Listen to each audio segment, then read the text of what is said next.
ये वीडियो मेरी world war 2 की एक पूरी सीरीज है। उस सीरीज का एपिसोड नंबर 16 है। इसके पिछले एपिसोड में, एपिसोड 15 में हमने बात की कि कैसे नॉर्थ अफ्रीकन कैंपेन के दौरान अर्विन रॉमल ने जब देखा कि एल एलामेन में बर्नार्ड मोंटगोमरी ने, जो ब्रिटिश कमांडर था, उसने बहुत सा काउंटर अटैक किया और वो एल एलामेन से बाहर निकल गया और यहां से रिट्रीट करना शुरू किया अर्विन रॉमल ने। नवंबर 4 साल 1942 को ये लंबा रिट्रीट शुरू किया था अर्विन रॉमल ने।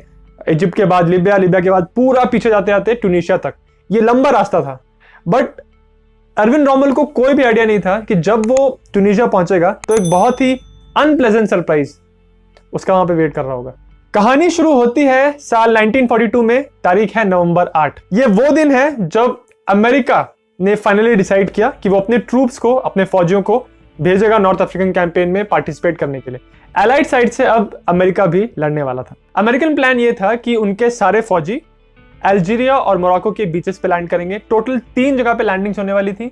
ये 3 हिस्सों में जो टास्क फोर्सेस थी, एक थी west task force, centre task force और ईस्टर्न टास्क फोर्स। ये तीनों अलग अलग जगह पे लैंड कर रहे थे, कैसाब्लांका, ओरान और अल्जीयर्स में। अमेरिकन ऑब्जेक्टिव ये था कि ये तीनों फोर्सेस लैंड करने के बाद आगे जाएंगी ट्यूनीशिया में और वहां के पोर्ट्स को कैप्चर करेंगी और उसके बाद जितनी एक्सियल फोर्सेस है वहां पे उनको डिस्ट्रॉय करेंगे और उसके बाद आगे बढ़ेंगे सिसिली की तरफ। अमेरिकन लीडरशिप का ये मानना था कि यहाँ पे जो लैंडिंग्स होंगी ये मुश्किल नहीं होंगी, क्योंकि ये लैंडिंग हो रही थी मोरक्को और अल्जीरिया में और ये दोनों जगह फ्रांस के कंट्रोल में थी। और क्योंकि फ्रांस एक एलाइड कंट्री था तो उनको पता था कि जब वो लैंड करेंगे यहाँ पे तो फ्रेंच ट्रूप्स वहां पे उनका स्वागत करेंगे, उनकी हेल्प करेंगे और जो लोकल पॉपुलेशन होगी उनको ये लगेगा कि चलो ठीक है, ये अमेरिकन आ गए हैं हमारी हेल्प करने के लिए। परंतु यहाँ पे एक कॉम्प्लिकेशन था।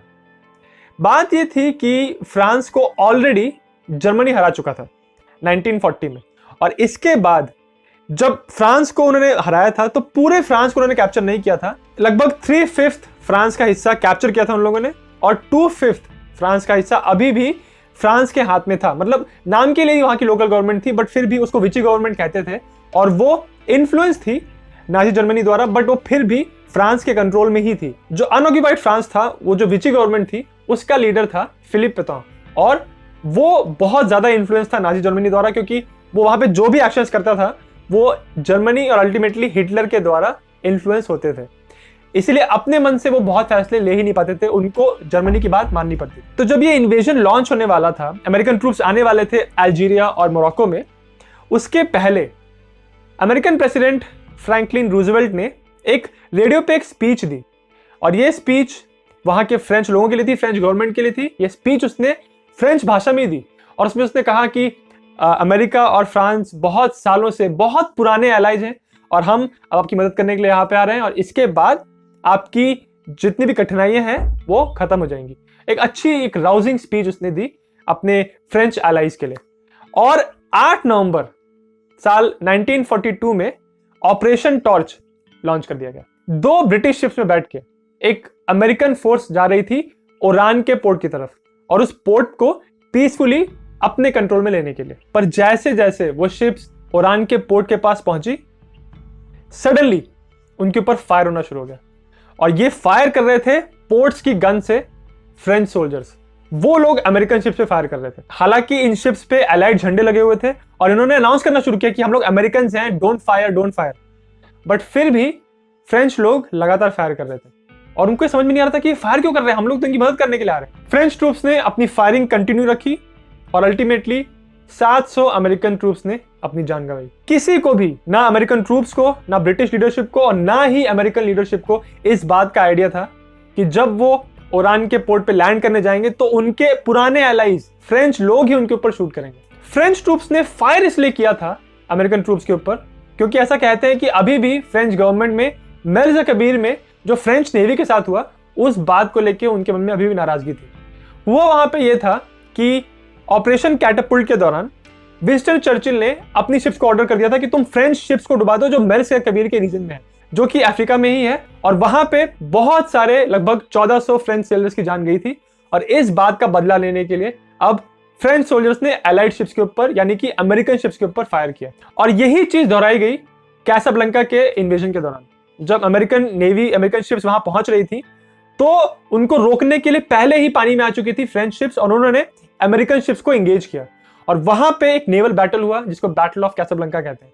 उसमें भी दोनों साइड्स में बहुत सारी कैजुअलिटीज हुई। और ये एक और ऐसा इंसिडेंट हुआ जब फ्रेंच लोगों ने, जो अमेरिकन थे, जो उनके पुराने एलाइज थे, उनके ऊपर फायर किया। यहां तक कि जब अमेरिकन ट्रूप्स फाइनली जमीन पे पहुंच रहे थे तो लैंडफॉल करने के बाद भी उनके ऊपर फायरिंग हो रही थी और उनको बीचेस को भी क्लियर करना पड़ रहा था। एलाइज आपस में लड़ रहे थे। यहाँ पे प्रॉब्लम ये थी कि फ्रांस की गवर्नमेंट इतने आसानी से कह नहीं सकती थी अमेरिकन को कि हाँ तुम आ जाओ, हम तुम्हारा स्वागत करेंगे, क्योंकि फ्रांस को हराया था जर्मनी ने।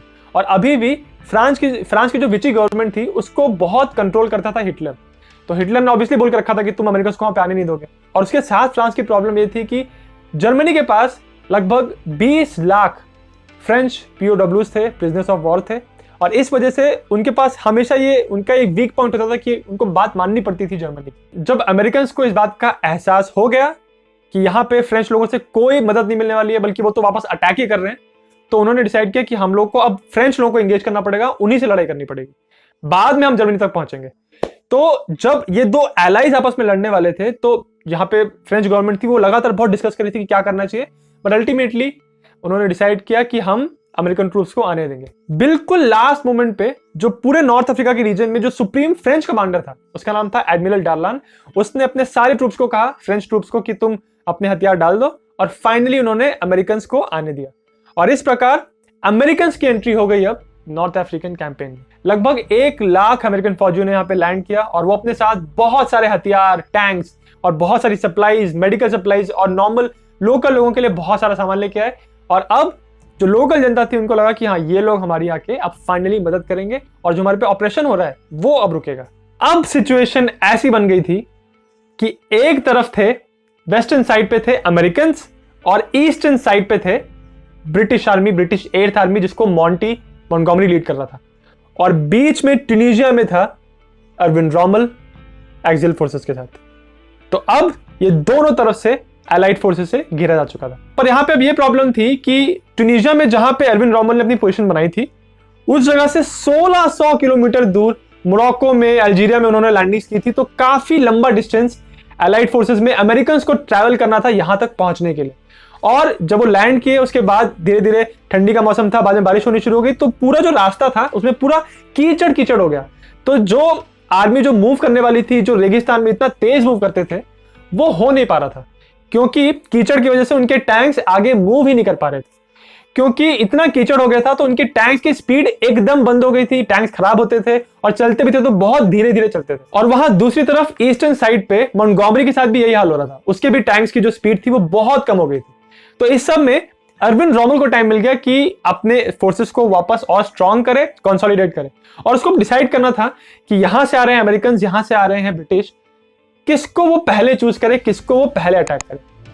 रोमेल ने डिसाइड किया कि पहले वो अमेरिकन पे अटैक करेगा और उनको पूरी तरह डिस्ट्रॉय कर देगा। उसकी सोच ये थी कि अमेरिकन वॉर में बिल्कुल नए आए हैं, उनके जो सोल्जर्स हैं उनको बिल्कुल बैटल एक्सपीरियंस नहीं है। उसके अलावा उनको इस कंडीशंस के बारे में, जो रेगिस्तान में जो वॉरफेयर होता है उसके बारे में उनको ज्यादा आइडिया नहीं है। इसीलिए पहले अमेरिकन को हराना आसान होगा। अब अमेरिकन का जो कमांडर था उसका नाम था जनरल लॉयड फ्रेडेंडॉल, वो बहुत ही अजीब तरीके से बिहेव कर रहा था। अब शायद से फ्रेडेंडॉल को इस बात की टेंशन हो गई थी, वो बहुत नर्वस हो गया था कि वो इतने बड़े अमेरिकन कैंपेन को नॉर्थ अफ्रीका में लीड कर रहा है, बट जो भी रीजन हो वो बहुत अजीब तरीके से बिहेव कर रहा था। वो नर्वस था, वो फ्रीक आउट करता था, वो बहुत घबराता था। और जब वो अपने जूनियर ऑफिसर्स को ऑर्डर्स देता था मार्च करने के लिए, अटैक करने के लिए, तो वो ऑर्डर्स भी बहुत कंफ्यूजिंग टाइप से होते थे, क्या कह रहा है वो किसी को पता चलता नहीं था। तो इस वजह से वो अच्छे से लीड नहीं कर रहा था अमेरिकन ट्रूप्स को। तो वेस्ट साइड से आगे बढ़ते बढ़ते जब अमेरिकन ट्रूप्स फाइनली 1943 फरवरी के महीने में जब वो एटलस माउंटेन्स के पास पहुंचे, तो वहां पे एक कैसरीन पास है, बहुत पतला सा रास्ता है वो। उस रास्ते में फ्रेडेंडॉल ने अपने ट्रूप्स को भेज दिया बिना कोई रिकॉन किए या बिना किसी सपोर्ट के। तो जब वहां उसके ट्रूप्स जा रहे थे तो सामने से अर्विन रोमेल ने पूरा एक ट्रैप बिछा के रखा था, उसने फुल एम्बुश किया अमेरिकन ट्रूप्स को। मशीन गन फायरिंग, टैंक से फायरिंग, हवा से मतलब प्लेन्स उन पे बॉम्ब गिरा रहे थे, लगातार पूरी तरह से उनको घेर के अमेरिकन ट्रूप्स पे बुरी तरह हमला किया गया। और this was an utter massacre. सिर्फ 48 आवर्स के अंतराल में अमेरिकन ने 3000 सोल्जर्स की कैजुअलिटीज देखी और उसके अलावा 3000 फौजी उनके कैप्चर कर लिए गए। तो इस प्रकार अमेरिकन की जो पहली लड़ाई थी अफ्रीका में, उस लड़ाई में पूरी तरह अमेरिकन की हार हुई। इसमें एक्सिस लोगों की जीत हुई और अमेरिकन से बात समझ गए कि वो लड़ाई में एमेचर्स की तरह नहीं जा सकते, उनको प्रोफेशनल बनना पड़ेगा, उनके सोल्जर्स में डिसिप्लिन लाना पड़ेगा। और जो लोगों का ऐसा परसेप्शन होता है ना कि लड़ाई करेंगे मतलब दूसरे को अपने वेपन से गिरा देंगे, स्ट्रैटेजी लगा के उन पर अटैक करेंगे, ऐसा जो लोग रोमांटिसाइज करते हैं वॉर को, वैसा रियलिटी में वॉर बिल्कुल नहीं होता। ये बात अमेरिकन ने रियलाइज की और वो समझ गए कि फ्रेडेनडॉल जो है वो अच्छे से उनको लीड नहीं कर रहा है। इसीलिए जनरल फ्रेडेनडॉल को वहां से निकाल दिया गया और उसकी जगह पे एक नया कमांडर आया। इस कमांडर का नाम था जनरल जॉर्ज पैटन। पैटन ये बात जानता था कि अमेरिकन ट्रूप्स में इस समय डिसिप्लिन की बहुत कमी है, वो जर्मन से बहुत डरते हैं। उन्होंने देखा था कि कैसिडीन पास में उनकी क्या हालत हुई है, जर्मन्स ने उनकी बहुत बुरी हालत की थी। इसीलिए पैटन का पहला उद्देश्य, पहला मुद्दा यह था कि अपने ट्रूप्स में उसको डिसिप्लिन बढ़ाना है, अनुशासन इंप्रूव करना है, उसके साथ साथ उसको उन लोगों का मोराल बढ़ाना है, क्योंकि उनको ऐसा लगता था कि वो जर्मन लोगों से जीत ही नहीं सकते। बट इस चीज को सही करने के लिए पैटन को लाया गया। जॉर्ज पैटन दरअसल फर्स्ट वर्ल्ड वॉर में एक टैंक कमांडर था और जब वो उसको इतने बड़े कैंपेन की जब लीडरशिप दी गई तो उसने इस बात को प्रूव कर दिया कि कैसे ही also likes to push forward. उसको कभी भी एक जगह रुक के मॉन्टगोमरी की तरफ फाइट करना अच्छा नहीं लगता, वो भी रॉमल की तरह आगे मूव करके एग्रेसिवली अटैक करता है। और इसीलिए ऐसा लगने लगा लोगों को कि पहली बार एलाइड साइड पे एक ऐसा कमांडर आया है जो टैंक वॉरफेयर के टेक्निक्स को बहुत एग्रेसिवली इस्तेमाल कर रहा है। और अब finally Erwin Rommel the desert fox, इससे टक्कर लेने के लिए फाइनली अब एक एलाइड कमांडर आ गया। जॉर्ज पैटन ने बहुत तेजी से मूव किया वेस्टर्न साइड से और वो आगे बढ़ते बढ़ते फाइनली पहुंच गया ट्यूनीशिया के अंदर। और वहीं दूसरी तरफ ईस्टर्न साइड से मॉन्टगोमरी भी आगे आते आते फरवरी 4 साल 1943 को ट्यूनीशिया में पहुंच गया। और इस प्रकार अब ट्यूनीशिया में एल्विन रॉमल फंस चुका था और दोनों तरफ से जो एलाइड कमांडर्स थे मॉन्टगोमरी और पैटन, इन दोनों ने पूरी तरह से उसको वहां पर रोक के रखा था। इसीलिए मार्च 6 साल 1943 को एल्विन रॉमल ने एक स्ट्रॉन्ग काउंटर अटैक किया। इनफैक्ट ट्यूनीशिया के अंदर ये एल्विन रॉमल का सबसे ज्यादा स्ट्रॉन्ग अटैक था।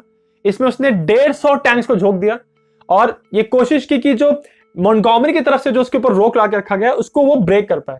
बट मॉन्टगोमरी ऑलरेडी जानता था कि वो अटैक करने वाला है, उसके पास अल्ट्रा के इंटरसेप्ट्स थे, उन्होंने उनकी कोडिंग मशीन ब्रेक करके रखी थी, तो वो जानते थे कि वो कहां अटैक करने वाले हैं, कब अटैक करने वाले हैं। इसीलिए मॉन्टगोमरी ने पूरी तरह उसके लिए ट्रैप्स बिछा के रखे थे और ये जो अटैक था रॉमल का वो फेल हुआ।